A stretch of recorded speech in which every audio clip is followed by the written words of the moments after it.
ശക്തനായിരുന്നു അലി റളിയല്ലാഹു അൻഹു.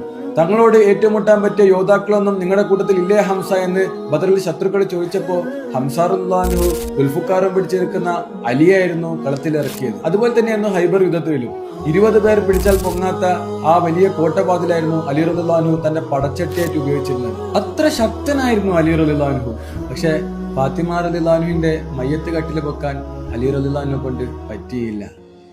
ഫാത്തിമ റളിയല്ലാഹു അൻഹുവിനെ പൊങ്ങാത്തോണ്ടല്ല, ഫാത്തിമ റളിയല്ലാഹു അൻഹുവിനെ എടുത്തു നടക്കലും മടിയിലിരുത്തി ഭക്ഷണം കഴിക്കലും അലി റളിയല്ലാഹു അൻഹുവിന് ഏറെ ഇഷ്ടമുള്ള കാര്യമായിരുന്നു.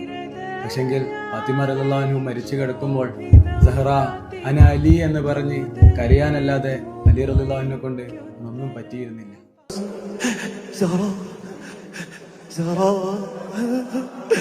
زهراء